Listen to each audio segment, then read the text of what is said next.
que hay muchas personas que están ingresando y esto pues es comprensible. Los minutos de atraso. A ver, vamos a dar otros minutitos en tanto que ingresan otros compañeros. Y para iniciarlo, lo hago recordando esas dos frases que un día están escuchándome. Buenas tardes, doctor. ¿Me Sí. están escuchando? Buenas tardes, doctor. Sí, licenciado. Buenas tardes, doctor. Buenas tardes, licenciado. Buenas tardes a todas y a todos. Mucho gusto de ir. Pues les decía que vamos a iniciar recordando esa frasecita a todos que se me ocurrieron.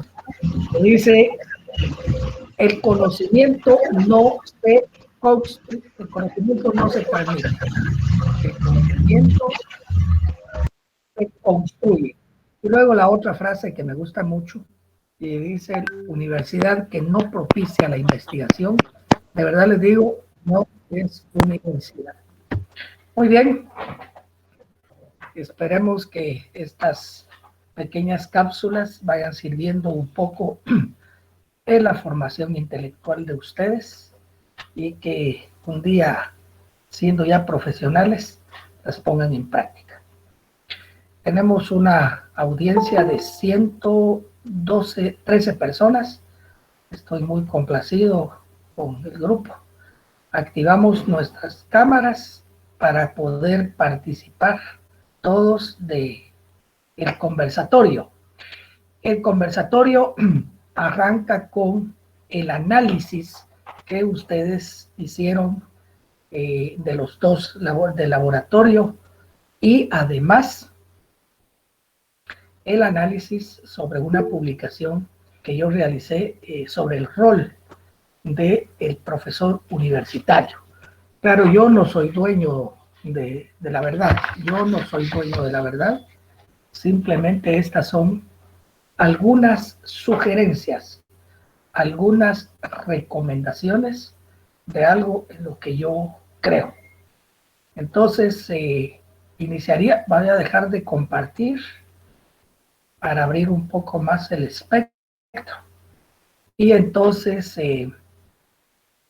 ahora sí, todos activan sus cámaras y el que va a participar activa su micrófono y armamos el debate sobre los dos laboratorios. Así es que yo los y las escucho. Buenas tardes, doctor. Bueno, Manuel. Yo quisiera empezar destacando la primera publicación, ¿verdad? La que usted publicó en su Facebook y que habla sobre el profesor universitario. Como ya muy bien se me había hecho saber, yo considero que es muy importante lo que usted destaca porque, o sea, no solo anteriormente ha criticado la educación que han llevado los alumnos, sino que esta vez también critica de manera constructiva a los profesores. Fíjate que estoy en clase, te devuelvo al ratito. Bueno, pues, perdonen, jóvenes.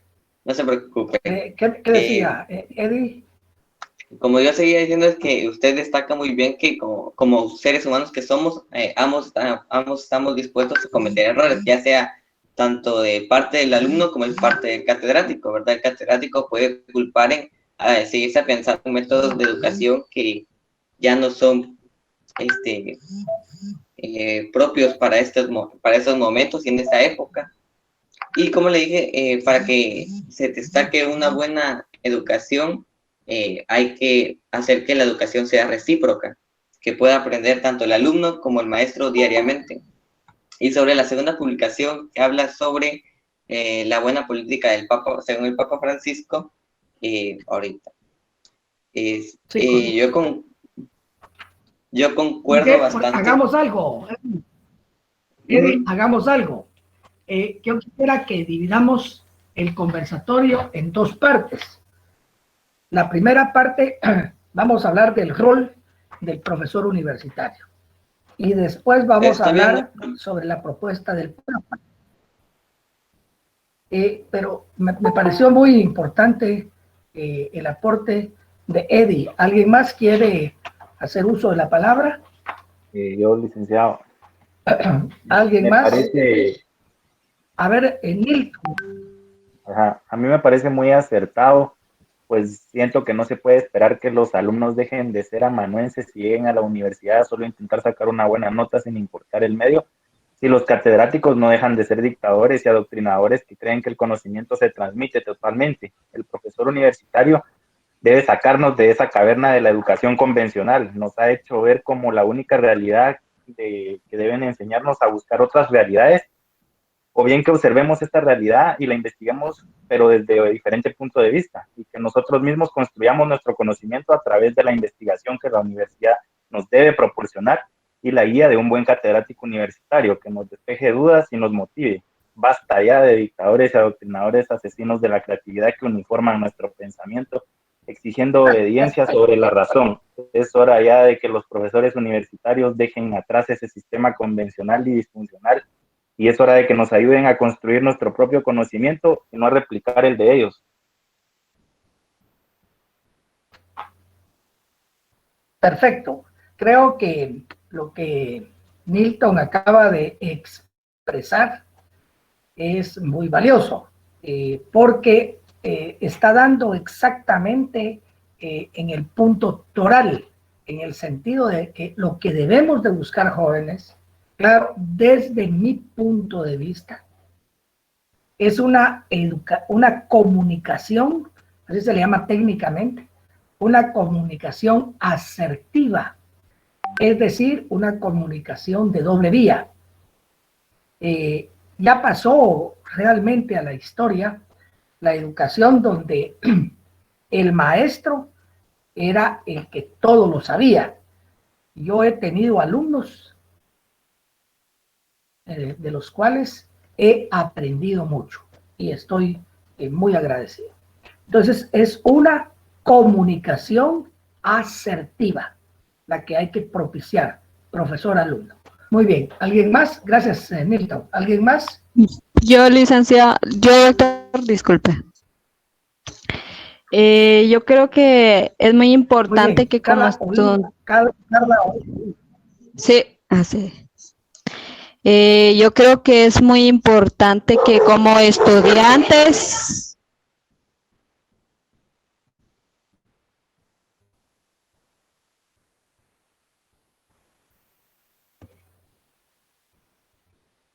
Carla, te escuchamos.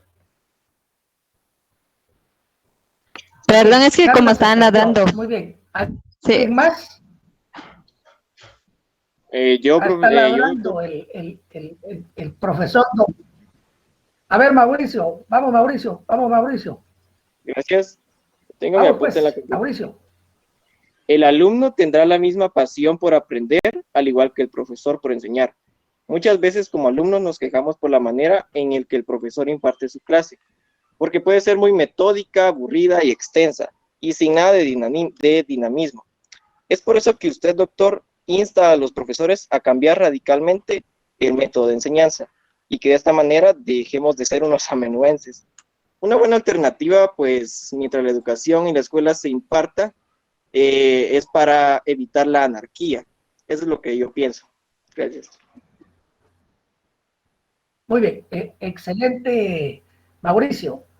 Me parece que el punto, estamos todos convergiendo en ese nuevo rol del docente universitario. En mi opinión, y reitero, yo no soy dueño de la verdad, el profesor universitario es un mediador, es un guía, es un orientador.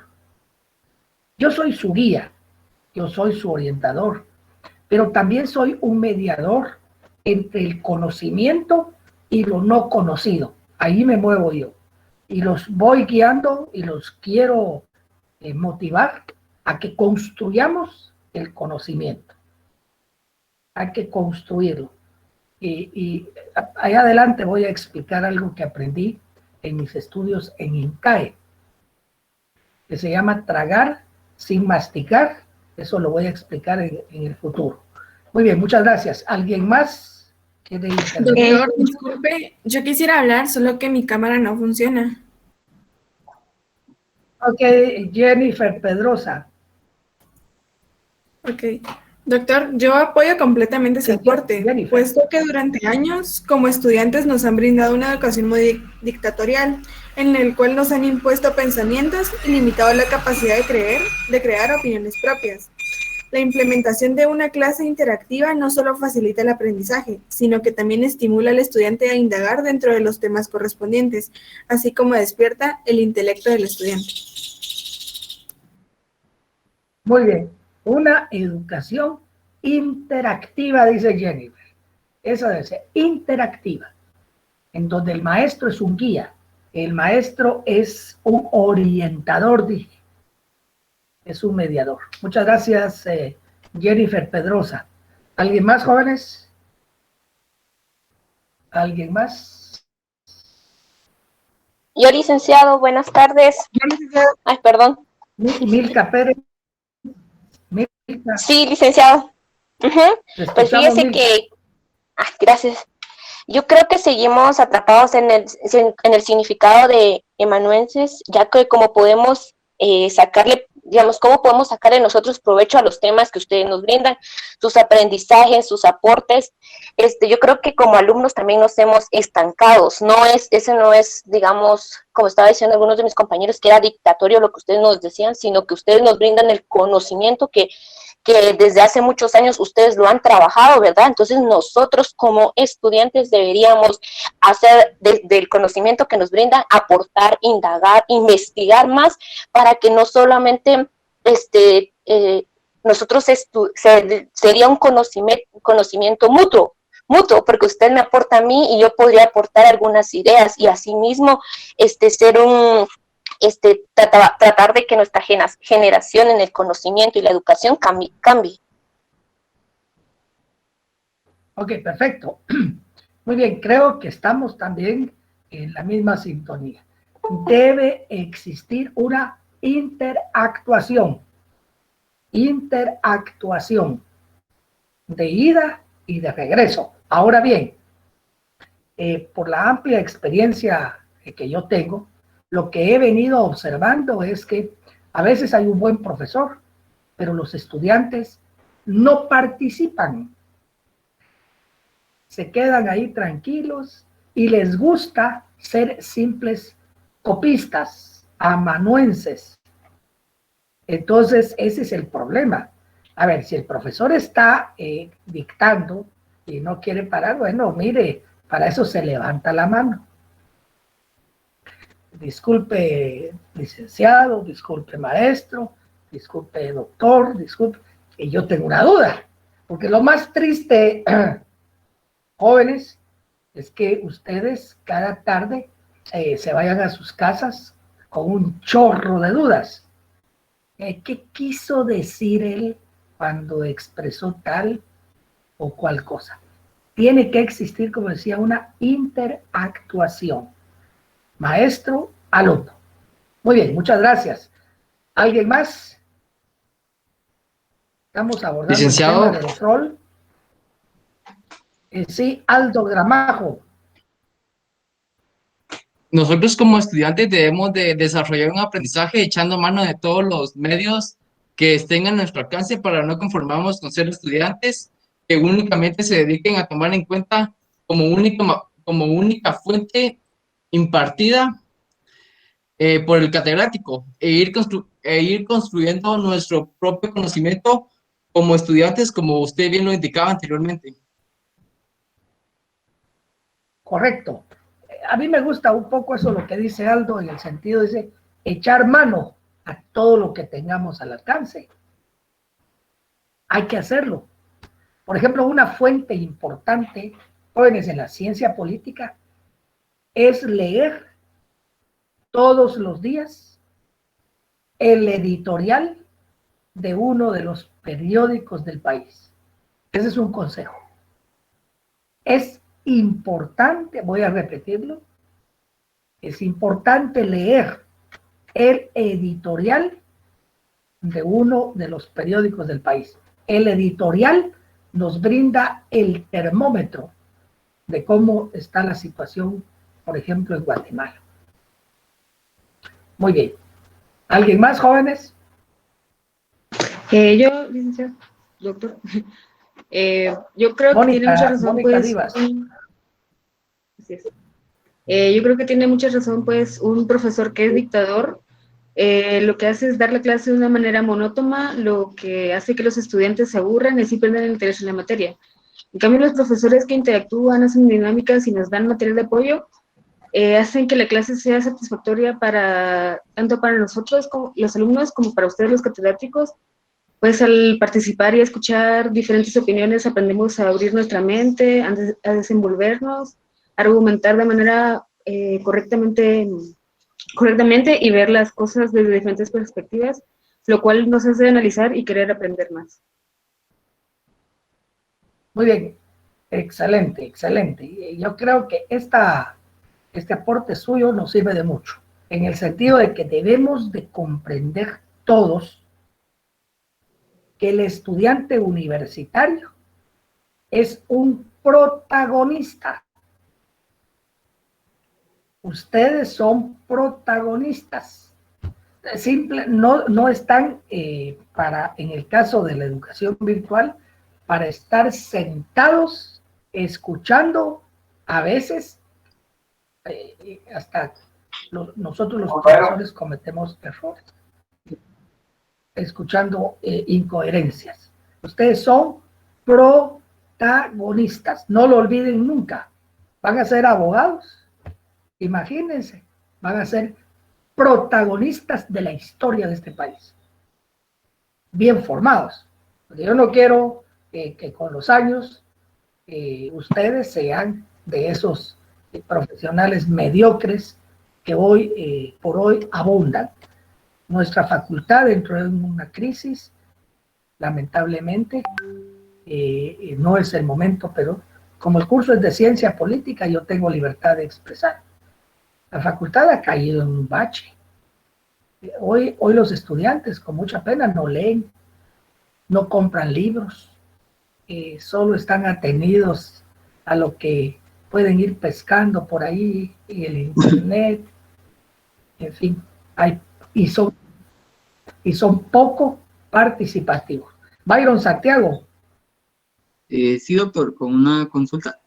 Yo pienso Byron, que la educación, ajá, correcto, la educación es, perdón por la palabra, muy mediocre, porque desde pequeños, como está mencionando usted, no nos enseñan a tener una lectura, o no nos educan o no nos disciplinan a ser más proactivos, no que simplemente son dictadores, nos llegan a dictar, nos enseñan de una forma simple. A la hora que llegamos, póngale así como a la universidad, nos damos cuenta que perdimos mucho tiempo, pudimos aprender tantas cosas leyendo, si hubiésemos tenido un buen catedrático, no un dictador, ¿verdad? Muy bien, gracias. Ahora, usted utilizó una palabra fuerte, ¿verdad? Es una educación mediocre, ok, pero ustedes son los responsables, porque ustedes no han comprendido lo que dije hace un momento. Son protagonistas. Tienen que participar. Tienen que estar activos. Porque si ustedes se encajonan en esa burbuja de la comodidad, entonces la educación en general se va transformando en una educación mediocre. Y los muchachos que van a tener problemas son ustedes, porque con el dolor de mi corazón van a ser profesionales mediocres o profesionales del montón. Tienen que salir de la burbuja de la comodidad para no caer en lo que dice Byron. No olviden lo que estoy diciendo. Estoy hablando de que el estudiante debe ser protagonista. Levanten la mano e intervengan. Si no, ¿para qué sirve esto? Pues, si ustedes van a tragar sin masticar, como aprendí en INCAE, están mal. Muy bien, ¿alguien más? Vamos a ir terminando. Yo para quisiera, dar paso al análisis del artículo del María José de León. así es. ¿Quién va a hablar? Yo, A ver, activen sus cámaras, activen sus cámaras. Esto es parte del interactuar. Sí, María José. pues a mí me gustó mucho la observación Porque que yo hizo, leí todo.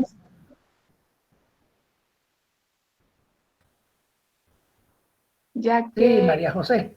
ya que hoy en día pues los estudiantes nos quedamos con nada más con lo dado en una clase, en un artículo o en un libro, y además creo que el sistema educativo no exhorta a a la docencia interactiva para que puedan formar estudiantes más comprometidos y así desarrollar el hábito de la investigación. Entonces a mí me gustó mucho porque todos tenemos la capacidad y el comentario a mí me llamó la atención porque también usted hace conciencia de las dos partes, tanto a los alumnos como a los profesores, para que pongamos también de nuestro esfuerzo y así lograr superarnos.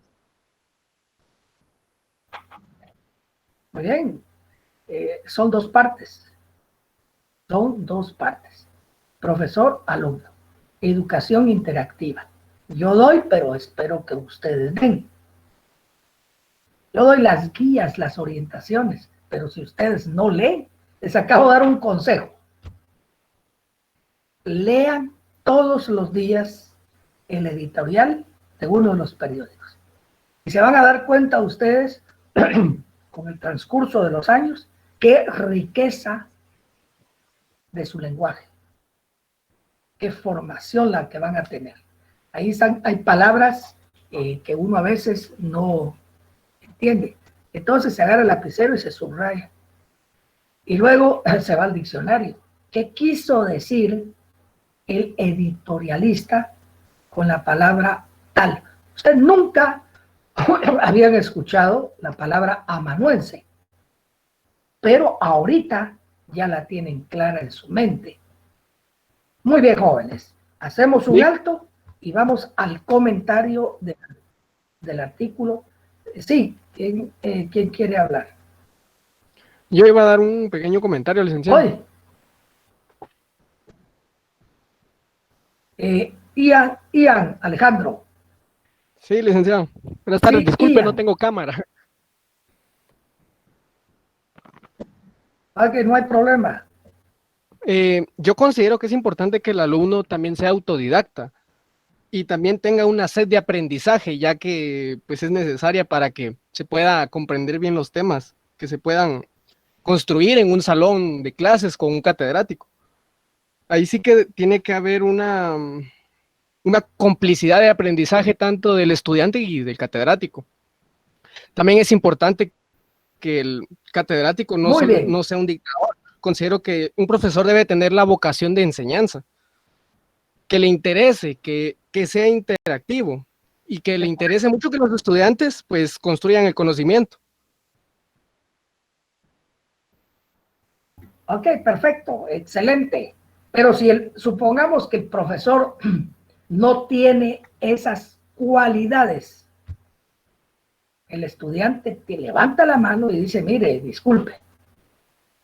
Porque lo doloroso sería irse a su cama a dormir con un chorro de dudas. Usted tiene razón, pero no solo el profesor es culpable. Yo diría que es un 50% de cada uno.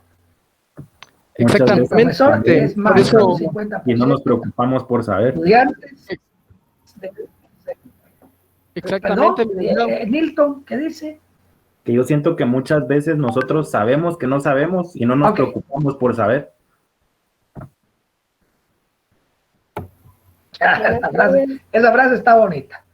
Sabemos que no sabemos y con eso nos conformamos. Entonces está surgiendo lo que uno de sus compañeros dijo. Y eso es preocupante. Está surgiendo la mediocridad. Entonces lo que vamos a tener son abogados mediocres, abogados que no dan la talla, pero quieren ser jueces, magistrados quieren ser asesores, quieren tener buenos chances, y al final, con mucha pena, se vuelven corruptos. Esa palabra me gusta decirla así. Se vuelven corruptos porque el sistema es corrupto. El comprar un examen, el ir a pagar una cantidad de dinero por un favor allá adelante en la carrera, eso es ser corrupto. Pero esa mediocridad hay que irla haciendo a un lado desde el primer semestre.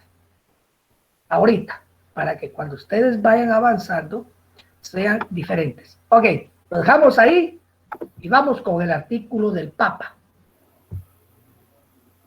Jennifer Catherine Marcos Cobo. Sí, así es. Fíjese que yo quería comentar sobre lo del primer laboratorio, que sería la frase que usted dio, ¿verdad? Entonces pienso que el aporte que usted nos brindó a nosotros como estudiantes es muy importante, porque muchas veces pasa que no hay interacción entre alumno y maestro. Entonces es importante que esta palabra interactivo sea usada en cualquier ámbito del estudiante. Correcto. Muy bien, en cualquier ambiente, incluso en lo laboral. En lo laboral tienen que ser interactivos. Tienen que dar sus ideas, sus aportes. Sus ideas, sus aportes. Hay que participar. Muy bien, vamos con el artículo del Papa. Yo empiezo. A ver, ok, Milton, muy bien. A mí ese artículo me pareció un análisis, un mensaje y una crítica muy acertada del Papa, y cito, cuando él habla de la política, si se lleva a cabo en el respeto fundamental de la vida, la libertad y la dignidad de las personas, puede convertirse verdaderamente en una forma eminente de caridad. Sin embargo, creo que todo queda en una quimera, en un simple pudiera ser, porque nuestros políticos y gobernantes se guían de la filosofía maquiavélica y no viven la política, como bien menciona el Papa, como un servicio a la comunidad humana. Por el contrario, el político y la clase social hegemónica lo ven como un lugar donde la razón, por el contrario, y el bien común ocupan un poco lugar y más bien es un espacio social que se estructura en torno a la pasión por gobernar, y en nuestro caso en Latinoamérica también por saquear y beneficiar los intereses particulares de sus patrocinadores, a quien deben el puesto que son quienes invierten en su publicidad, son quienes pagan a grandes medios de manipulación mediática para persuadir desde la infancia a la población. Pues siento que antes que caminar nos enseñan a arrodillarnos y imprimen su mentira de la realidad en la conciencia de nosotros, que somos los mansos, como una única realidad, para que elijan, mejor dicho, a quienes financian el pan y circo. Aunque aquí en Latinoamérica somos tan sumisos y estamos tan adentro de la caverna mediática que parece que no es necesario pagar el pan, pues solo tenemos circo. Sin embargo, pagan para llegar, y todavía son pocos los que nos hemos dado cuenta que quienes pagan para llegar, llegan para saquear, y el gran desafío de la buena política creo que es ese: vencer la manipulación mediática, vencer a quien financia estos medios, despertar a la población, demostrar que no es la única forma de hacer política, demostrar que ni siquiera es política, sino que más bien es politiquería populista, demostrar que quien quiera ser el primero debe ser el último y el servidor de todos final. Al final nos queda la esperanza de que la razón y el tiempo ordena, y la filosofía iluminista dice que así es, y algún día las masas escucharán la razón, y entonces tendremos una auténtica vida política fundada en el derecho y en el diálogo entre los protagonistas. Esa es mi opinión, doctor. Muy bien. Bueno, es una opinión, diría yo, excelente. Esa opinión hay que valorarla, y a la distancia yo le pongo 100 puntos. 100 puntos. Muchas gracias. Y es que efectivamente nos movemos en un mundo de manipulación. Nos manipulan. Y cuando sentimos andamos como borregos, extraviados, perdidos, y no sabemos qué rumbo tomar. Y creemos equivocadamente que la democracia, tema que vamos a abordar adelante, que la democracia es ir cada 4 años y elegir a un cualquiera. Eso creemos que es la democracia. Pero la democracia es un interactuar permanente. Hay que construirla todos los días. ¿Cómo? Con nuestra participación ciudadana. Tenemos que involucrarnos. Pero desgraciadamente, como dice el Papa en el artículo, muy bien interpretado por Nilton Díaz, somos manipulados, y particularmente por los medios de comunicación masiva, cuyo término técnico es los más media. ¿Están escuchando? Los más media. Pero bueno, sigamos escuchando a otras personas. ¿Quién más? Buenas tardes, doctor. ¿Alguien más? Y compañeros.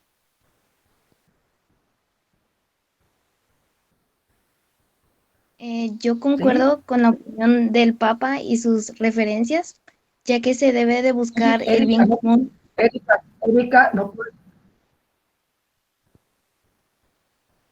puedes activar tu cámara. Es que fíjese que como enciendo el audio, me saca de la reunión cuando prendo las dos.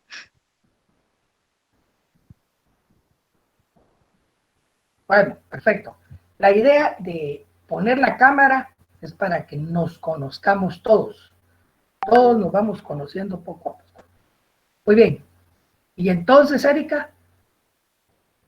¿Puedo dar mi opinión? Sí, te escuchamos. Gracias. Yo, bueno, concuerdo con la opinión del Papa y sus referencias porque se debe de buscar el bien común y promover los derechos, asimismo respetando las leyes para que la paz pueda encontrarse entre cada ciudadano. Pero esto es un trabajo de todas y todos para lograr asimismo que las autoridades que estén a cargo de la nación cumplan con el perfil de una persona justa, ¿verdad? Asimismo que la situación en diversos lugares en el mundo, ¿verdad? El poder prevalece en manos de personas que describirían como personas injustas y corruptas, y que además estos mismos no permiten bajo ninguna circunstancia la participación de terceros, ya que entre ellos únicamente puede existir privilegios, dejando fuera de la participación a otros ciudadanos que realmente sí desean poder realizar un cambio y buscar propuestas progresivas, ¿verdad? Y condenando a las futuras generaciones a seguir las órdenes y el patrón de guardar silencio y no hacer valer sus derechos, en general, ser oprimidos por el poder político mal ejercido. Muy bien. Otra excelente intervención, la de Erika Andrea Girón Cooks. Me gustó mucho tu análisis y te invito a que continúen así. Así hay que continuar. Ser participativos, ser propositivos y estar aportando esas ideas. A mí me encantó ese artículo del Papa, porque si se dan ustedes cuenta, no estamos ligando, él no está ligando el tema a lo religioso. Pero es un análisis donde dice el Papa la máxima autoridad religiosa. Está diciendo, bueno, mire, y le está hablando no a los jóvenes, le está hablando a toda la comunidad, está hablando a los ciudadanos, dándoles un jalón de orejas y dice, miren, ¿qué está pasando? Pues, pongámonos las pilas. Ahora, aquí es donde está la parte del análisis, la parte de la reflexión que todos tenemos que hacer. 2 intervenciones más y paramos. 2 intervenciones más sobre el artículo del Papa. 2, y vamos a hacer un alto. ¿Alguien más? Yo, licenciado. Jacqueline Roxana García, sí. La buena política Jacqueline. siempre trata de florecer, como dice Charles Peguy, pero la violencia, corrupción y el deseo de llegar al poder corrompe la buena política. Las personas buscan el poder, están dispuestas a cometer abusos e injusticias para lograr su objetivo. Excelente. El gran problema, me invitaron hace unos 3, 4 años a dictar una charla en la ciudad de Quetzaltenango. Yo era magistrado en aquel momento y con mucho gusto accedí. Era una organización ciudadana. Y fui a dictar una charla sobre las buenas prácticas del gobierno, algo así. Entonces dije yo, ¿cómo voy a cerrar mi conferencia? Y se me ocurrió en la última diapositiva, ya no dije muchas gracias, sino que puse la palabra corrupción. Entonces la dejé en stand-by y les dije, ¿cuál es el gran problema de Guatemala? El gran problema es, y le di clic al dispositivo y salió, corrupción. Ese es el gran problema. Aquí no habría necesidad de que hubiera pobreza, de que hubiera un montón de problemas. El problema básico de Guatemala es la corrupción. Voy a usar un lenguaje fuerte. Estos mañosos, pícaros y sinvergüenzas solo llegan a robar. Y entonces la formación política del ciudadano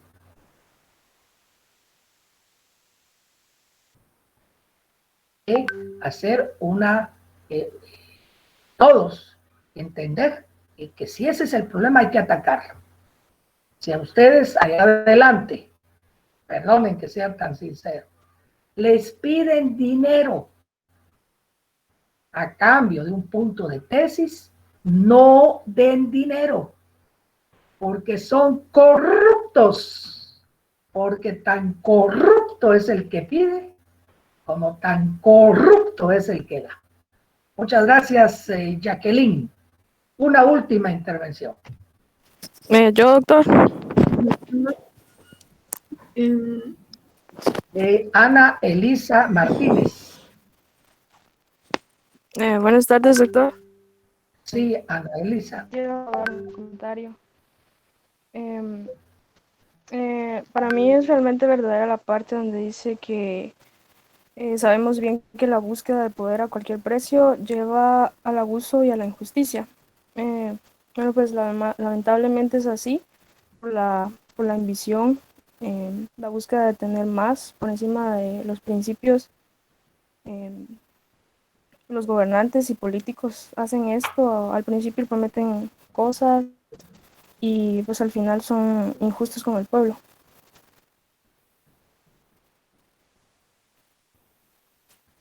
Es correcto lo que Ana Elisa nos acaba de dar. Pero aquí nos damos cuenta también de que entre los políticos y los ciudadanos debe de existir una comunicación. Y ese va a ser un punto que vamos a tratar de tocar un poquito el día de hoy. Muchísimas gracias, jóvenes. Agradezco su gentileza. Hacemos un break de unos 5 minutos para tomarnos un cafecito.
Muy bien, jóvenes, retomamos la clase. Vamos a compartir unas cuantas diapositivas sobre algo que considero importante. Y es la relación que tiene la ciencia política con otras ciencias. Tal el caso de la ciencia política y la filosofía política. Cuando hablamos del término filosofía, es un poco complejo, podríamos decir, aunque es el curso que yo imparto en el segundo semestre, que me gusta mucho. Pero la filosofía no es más ni menos que ese amor o ansiedad en la búsqueda de la verdad. Así lo concibieron los presocráticos y así se sigue concibiendo. Pero vean ustedes aquí cómo se interpreta.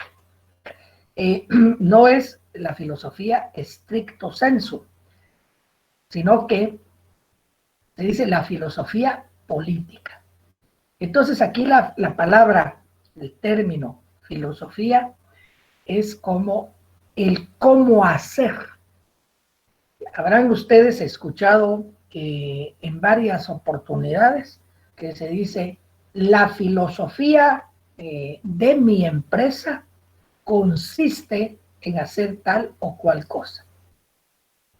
Entonces se dice la filosofía del gobierno de la república consiste en tal o cual cosa. La filosofía de la facultad de Derecho descansa en preparar buenos profesionales. Entonces aquí la filosofía, el término filosofía, está tomado así.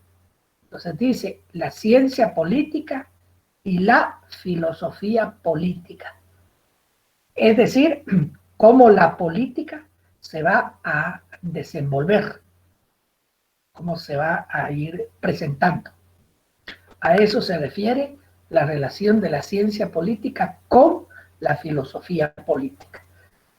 El término política ya lo hemos trabajado ampliamente. Muy bien, luego está la ciencia política y las ciencias sociales. Y cuando nos referimos a las ciencias sociales, estamos haciendo hincapié en la sociología, estamos haciendo hincapié en otro tipo de conocimiento que tenga que ver con el comportamiento de las personas en la sociedad. La deontología también tiene que ver con esto, pero particularmente lo que hay que resaltar es la ciencia social, la sociología, la psicología, las ciencias humanísticas. Ahora, licenciado, donde doctor, veo yo más complicado el tema. Sí, le escucho. estará ¿Me escucho? compartiendo diapositivas, es que no se ve, No me está, no se ven las no diapositivas, se ve.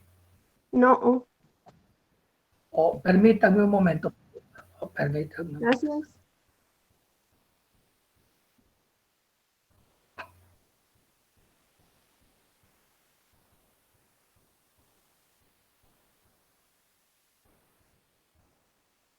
¿Y ahora? No, todavía no. Ahora ¿Se sí, veía? Ahora sí, licenciado. sí, ahí, gracias. Ya, doctor. Bueno, por favor, sírvanse disculpar. Fue un error personal. Ya expliqué el tema de la relación de la ciencia política con la filosofía política. Y expliqué la relación de la ciencia política con las ciencias sociales, tal el caso de la sociología particularmente. Pero decía que uno de los puntos controversiales es la ciencia política con el derecho constitucional. Aquí hay mucha tela que cortar, hay mucho que aprender, hay mucho que discutir. En la actualidad, el tema de la política se ha ido involucrando en el tema del derecho constitucional, particularmente con la elección de magistrados a la Corte de Constitucionalidad, que es un tema muy sensible y muy delicado, muy delicado. ¿Qué sería entonces lo correcto? Lo correcto es entender el rol de la ciencia política y en el contexto del derecho constitucional. Significa que hay que privilegiar, poniendo, como dice Hans Kelsen, a la Constitución en la parte superior de todo el análisis jurídico nacional. Luego tenemos la ciencia política y la sociología política.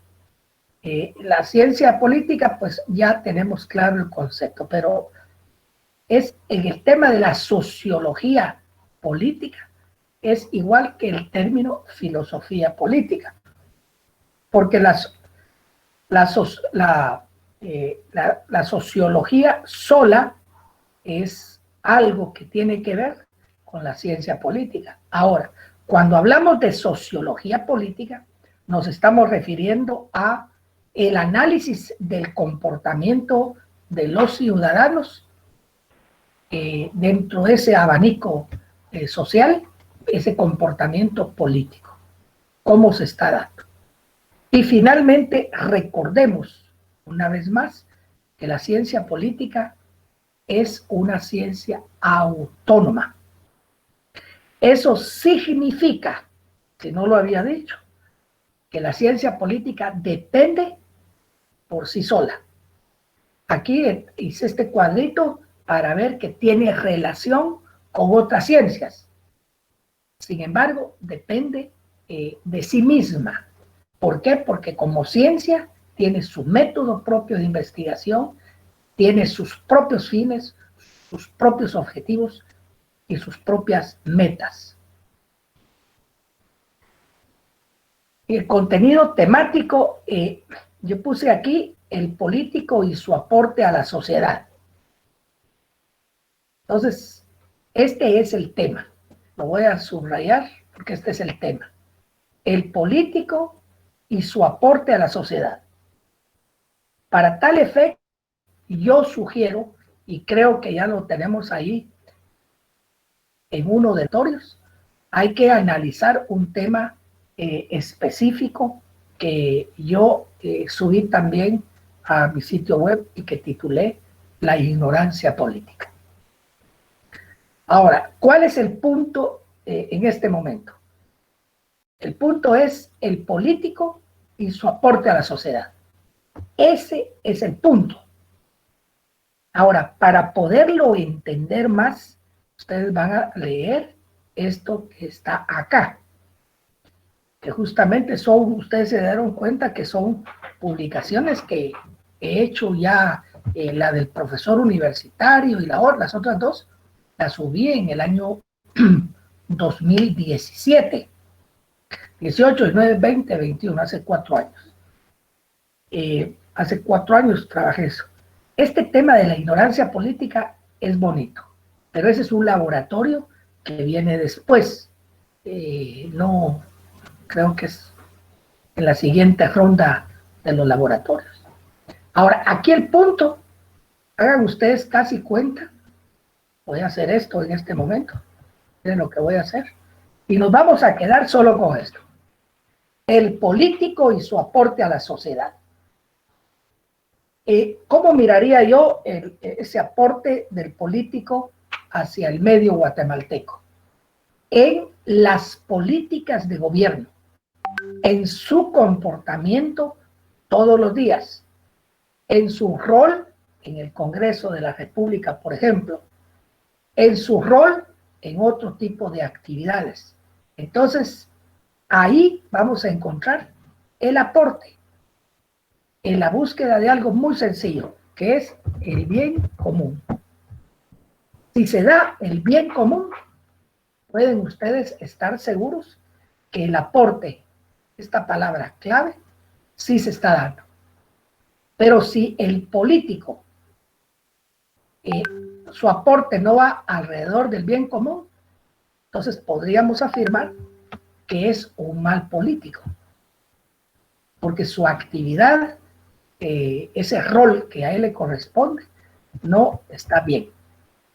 Antes diría yo que está mal. Y para complementar el punto que deseo, tal vez mi explicación no sea tan profunda. Van ustedes, cuando hagan este laboratorio, lo van a entender.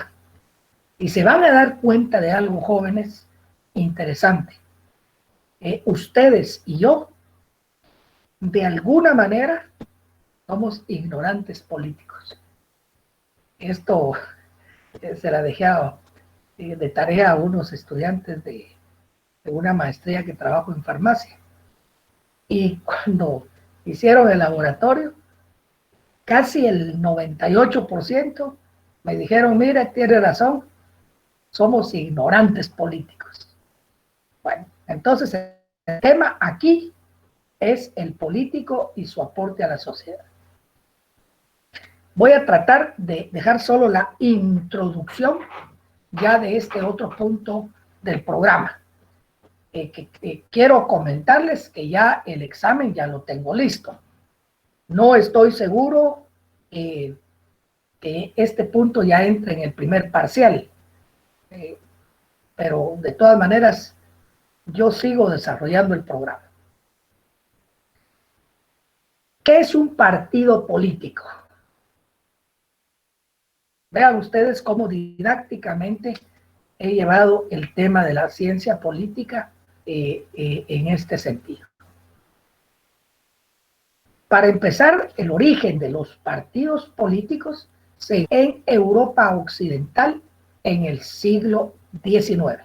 Ahí está el origen, no de la palabra política, está el origen de los partidos. Ahora, ¿cómo vemos nosotros los partidos ya en la actualidad? Ellos son mediadores o intermediarios entre la sociedad civil y el Estado. Para eso sirven los partidos políticos. Ser un puente de comunicación entre los ciudadanos y el Estado. Ese es un partido. Es un puente de comunicación. Aquí estamos todos los ciudadanos. Y a través de un partido político podemos establecer una comunicación con el Estado. Ahora, los partidos políticos, para que funcionen como tal, deben de tener ideología. Perdón, ideología. Entonces, van a representar, cada partido va a representar su propia ideología. Entonces decimos que hay una diversidad de ideologías. En el caso de Estados Unidos, en Norteamérica, ustedes habrán apreciado de que hay dos grandes partidos políticos. Un partido es conservador. Ese partido conservador son los demócratas. Y un partido liberal. ¿Cuál es ese partido? El que tenía Donald Trump. Republicano. Ese es un partido liberal. Fíjense que ese partido, gracias. El partido republicano es en esencia liberal y el partido demócrata es conservador. Miren a dónde llegaba el tema de los liberales. Cuando su líder decía, no usen la mascarilla. Miren el ejemplo. En tanto que los conservadores dicen, use la mascarilla para conservar la vida. Y el otro decía, no, se presentaba y no llevaba la mascarilla. Entonces notamos la diferencia entre el partido republicano, liberal, y el partido demócrata, conservador. Esos dos términos son ideología. Ese es un tema que vamos a abordar después. Pero los partidos políticos deben representar ese conjunto de ideas o de pensamientos. También decimos que el partido político es un instrumento que permite la representación política de la sociedad. El partido político permite que la sociedad se exprese. Lo fregado es cuando la sociedad no se expresa. Vean lo contrario. ¿Por qué? Porque la sociedad es, como decimos en buen guatemalteco, es mishit, es mish. Dicen a los gatos, ¿eh? Son mishitos.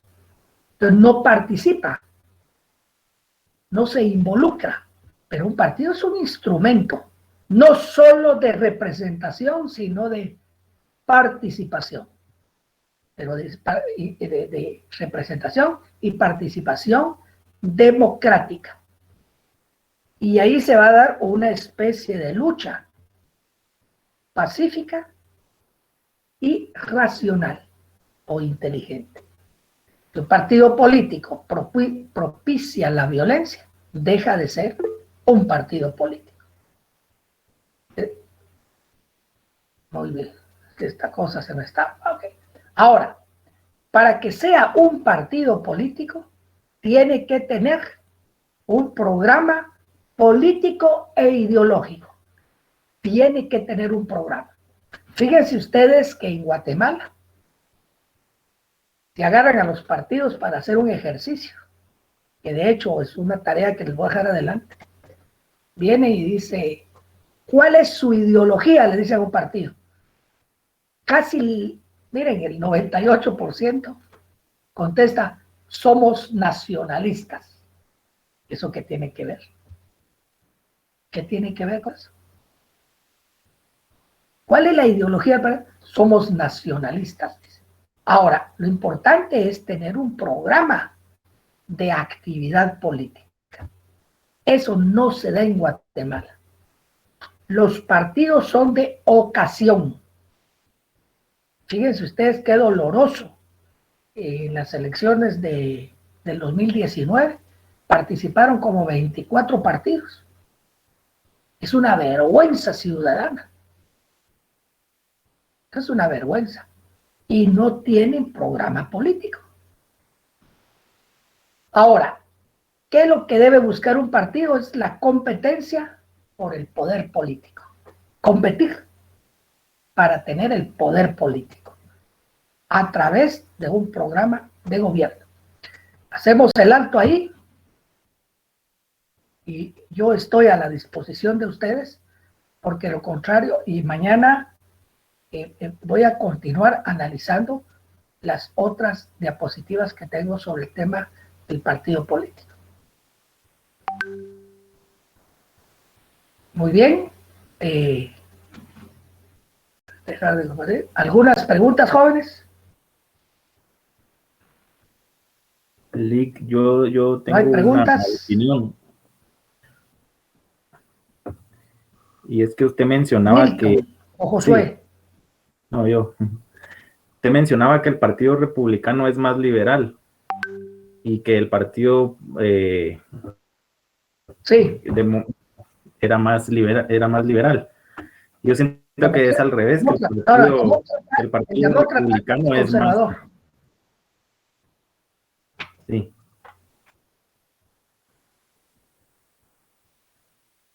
¿Perdón?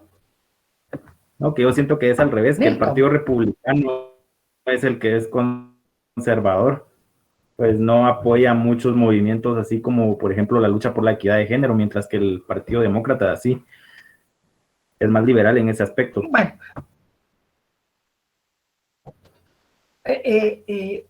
Yo creo que yo le voy a dar un punto de vista al respecto en el sentido siguiente. Yo pensaba igual que usted. Yo siempre dije, los republicanos son conservadores y los demócratas son liberales. No, fíjese que en la práctica no. Por ejemplo, en el campo de la economía,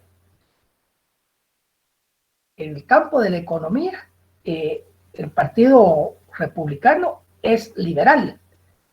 Él quiere abrir su mundo al mercado nacional. En ese sentido, podríamos decir que es un poco conservador porque no abre las fronteras para que Raimundo y medio mundo entre, porque tiene que proteger su economía y reforzar la participación de todas las empresas grandes y pequeñas en el mundo del mercado. Ahora, en el caso del ejemplo que les puse, el uso de la mascarilla, los liberales así son. Acaba de pasar ese encuentro del supertazón, y yo no sé si ustedes, yo no veo ese deporte que me parece un poco tonto, y ese tema del supertazón me dio risa porque ahí en Miami hicieron la gran celebración. Eran miles y miles de ciudadanos y nadie tenía mascarilla porque son liberales, ellos les viene del norte tomar medidas de otro tipo. ¿Dónde van ellos con la vacuna? ¿Dónde va el mercado? Y vean ahí, el tema es controversial. ¿Dónde van ellos con la vacuna? ¿Dónde va el mercado? La ley de la oferta y la demanda. ¿Qué otro ejemplo le podría dar? Ahora, lo que sí ocurre es que el Partido Demócrata, que en mi opinión es conservador, en algunos temas aparentemente es liberal. Por ejemplo, en la igualdad de género, creo que usted mencionaba, o en el tema pero mire usted, por ejemplo, en el tema del aborto. En el tema del aborto, los demócratas van en contra del aborto. Y ahí hacen clic los dos partidos. El republicano y el demócrata dicen, no estamos a favor del aborto. Y se arman grandes discusiones. Pero bueno, ese es un punto de vista. El punto suyo también es muy valedero, Nilton. Aldo Gramajo. Sí, Aldo licenciado. Gramajo, ¿alguna duda? Ninguno. Todo bien. El tema es los partidos políticos.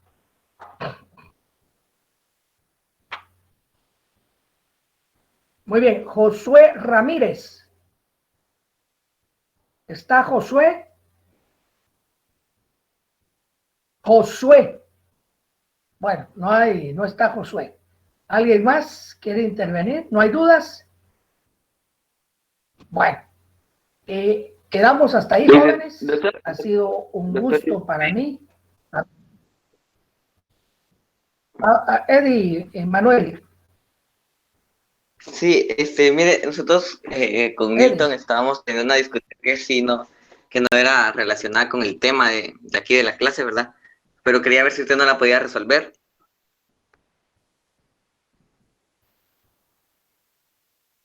Como el filósofo Pepito, depende. Es que nosotros con Milton estábamos hablando sobre la diferencia entre un dictador y un tirano. No sé si usted no la puede resolver. Bueno, el paso previo para ser tirano es ser dictador. O mejor dicho, en otra forma, un dictador es aquella persona que aglutina bajo sus manos el ejercicio total del poder. En ese momento, el dictador es un tirano. Así se dice. O sea, para ser dictador hay que ser tirano. No es que sean sinónimos. El dictador, por ejemplo, en mi opinión, Maduro es un dictador. Pero está a un paso así chiquito de ser un tirano.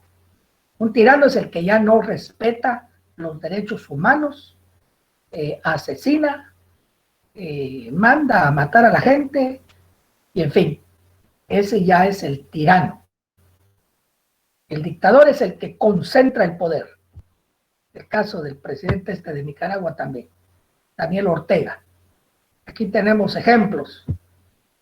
Digamos, un dictador que tiene mucha gente colocada en las cárceles, ese ya es un tirano. Ahí está la clave. O sea, va primero el dictador y si asume ciertas actitudes, ya es un tirano. Muy bien. Jóvenes, gracias. muchas gracias por su atención. Nos juntamos mañana a la misma hora. Muchas gracias. Feliz tarde, doctor. Feliz tarde.